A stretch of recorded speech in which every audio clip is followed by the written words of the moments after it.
দেশের বিভিন্ন এলাকায় তাপদাহের সঙ্গে বিদ্যুতের লোডশেডিংও বেড়েছে। অসহ্য গরম থেকে একটু স্বস্তি পেতে মানুষ ভিড় করছেন চার্জার ফ্যান ও এসির দোকানে। আর চাহিদা ও বিক্রি বেড়ে যাওয়ার সুযোগে সব পণ্যে বাড়তি টাকা হাতিয়ে নিচ্ছে ব্যবসায়ীরা। বিকাশে কম খরচে ক্যাশ আউটের লিমিট বেড়ে 50,000, প্রিয় এজেন্টও 2টা। দেশে কয়েকদিন ধরে বয়ে যাচ্ছে তাপপ্রবাহ, বেড়েছে লোডশেডিং। গরমে স্বস্তি পেতে অনেকে চার্জার ফ্যান ও এসি কিনতে শোরুমে ভিড় করছেন। চাহিদা বাড়ায় বেড়েছে এসব পণ্যের দাম। চট্টগ্রাম নগরীর লালখান বাজার সহ বিভিন্ন মার্কেটের চার্জার ফ্যানের চাহিদা বেড়েছে 10 গুণ। এছাড়া এসির চাহিদা বেড়েছে অন্তত 8 গুণ। বিক্রেতারা জানিয়েছেন, চার্জার ফ্যানের দাম ওঠানামা করলেও এসির দাম মানভেদে 2 থেকে 3,000 টাকা বেড়েছে। তো 90% চাহিদা বেড়ে গেছে।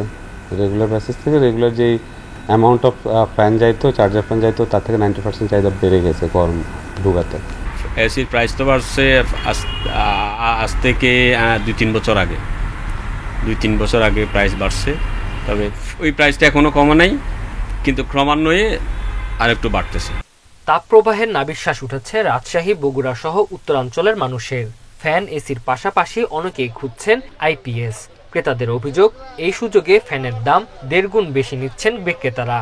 খুচরা দোকানদার হয়তো কোনোটায় হয়তো 50 টাকা লাভের জায়গায় হয়তো 200 টাকা লাভ করে বসতেছে। এটা ওই দোকানের হিসাবটা আলাদা। মজুস্ত পরিবার ফ্যানের দাম এখন নেওয়াই লাগবে, দাম বেশি হলেও কিনতে হবে, উপায় নাই। গরম বাচ্চা, ছোট বাচ্চা আছে। এসির চাহিদা প্রচুর পরিমাণে সেল করতেছে এবং প্রচুর পরিমাণে চাহিদা আছে এবং অনেকে এসে দেখে যাচ্ছে, পরবর্তীতে নেবে, এরকম প্রচুর গ্রাহক আসতেছে। গরম থেকে বাঁচতে বরিশাল ও খুলনাতেও বেড়েছে চার্জার ফ্যান ও এসির চাহিদা।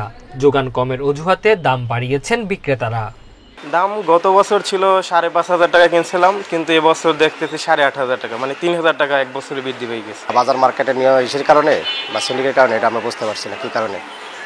প্রত্যেকটা মালের মানে ফ্যানের দামই বেশি। ফ্যান এসির বাজার নিয়ন্ত্রণ রাখতে নিয়মিত বাজার তদারকির দাবি জানিয়েছেন ক্রেতারা। Tanzil Hasnat, independent news. এ বিষয়ে বিস্তারিত জানাতে এবার গাজীপুর থেকে যোগ দিচ্ছেন সহকর্মী আবুল হাসান। হাসান, গাজীপুরে প্রাত্যহিক কি পরিমাণে লোডশেডিং হচ্ছে? আর আমরা প্রতিবেদনে যেমনটি দেখলাম যে এই সুযোগে ফ্যান এবং অন্যান্য যে সরঞ্জাম সেগুলোর দাম বৃদ্ধি পেয়েছে। গাজীপুরের পরিস্থিতি জানাবেন।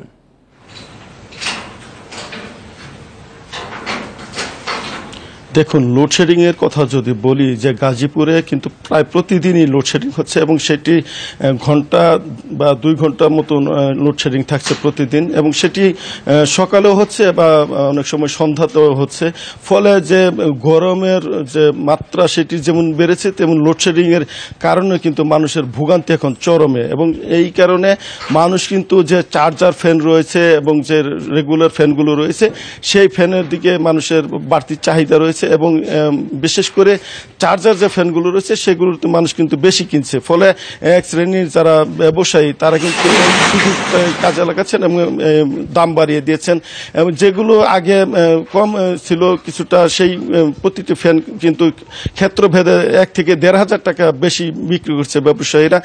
যেগুলো বিদেশি কোম্পানি আমদানি করতে হয়, এই কোম্পানির ক্ষেত্রে কিন্তু এই দামের বিষয়টি তারা বেশি হাঁকাচ্ছেন। তবে যেগুলো প্রতিষ্ঠিত কোম্পানি বা যেগুলো বাংলাদেশের তৈরি, সেগুলোতে কিন্তু ফিক্সড প্রাইস লেখা থাকে, সেই কারণে সেই প্রাইসে তাদেরকে বিক্রি করতে হচ্ছে। এবং এই কারণে দেশি যে কোম্পানি, সেক্ষেত্রে কিন্তু ব্যবসায়ীদের আগ্রহ কিছুটা কম। আমদানি করা ফ্যানের ক্ষেত্রে কিন্তু ব্যবসায়ীদের আগ্রহ বেশি রয়েছে এবং সেখানে যে মুনাফার ব্যাপারটি সেটি বেশি থাকার কারণে। এবং আপনি জানেন যে গাজীপুরে কিন্তু যে গ্রীষ্মের তাপদাহ সেটি রয়েছে এবং অনেক জায়গায় কিন্তু এরই মধ্যে আমরা দেখেছি যে সড়কে পিচও কিন্তু গলে গেছে তাপমাত্রার কারণে। এবং মানুষের ভিতরে যে গরমের এই মাত্রা, সেটির কারণে কিন্তু নাভিশ্বাস অবস্থা এখানকার মানুষের। সাধারণ মানুষ যারা খেটে খাওয়া মানুষ, তারা কিন্তু এখানে জীবিকার প্রয়োজন, তাদের বাইরে বেরোতে হচ্ছে, কিন্তু তারপরেও তারা কিন্তু এখানে যে তীব্রতা রয়েছে গরমের, সেখানে তারা নাভাবে নাকাল হচ্ছেন, অনেকে অসুস্থ হয়ে পড়েছেন।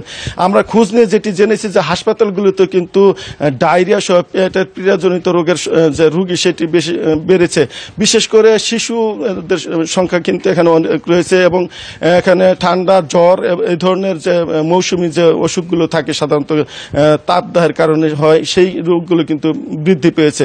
এবং আমি যেটি আগে বলেছিলাম যে কালিয়াকৈর যে মাওনা সড়কটি রয়েছে সেখানে অন্তত 10টি স্থানে কিন্তু এর মধ্যে পিচ গলে গেছে এবং স্থানীয়রা বলছেন যে নিম্নমানের কাজ করার পাশাপাশি এখানে যে গ্রীষ্মের তাপদাহ বা অতিরিক্ত তাপের কারণে এই পিচগুলো গলে যাচ্ছে এবং সেখানে যানবাহনের চলাচলে কিছুটা বিঘ্ন হচ্ছে, সমস্যা তৈরি হচ্ছে বলে এখানকার যারা চালক তারা জানিয়েছেন।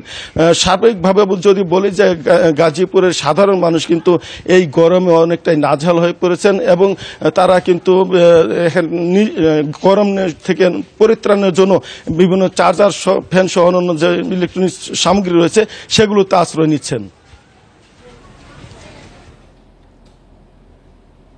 তাপদাহে বেড়েছে ফ্যান এবং এসির চাহিদা, এ বিষয়ে গাজীপুর থেকে জানাচ্ছিলেন সহকর্মী আবুল হাসান।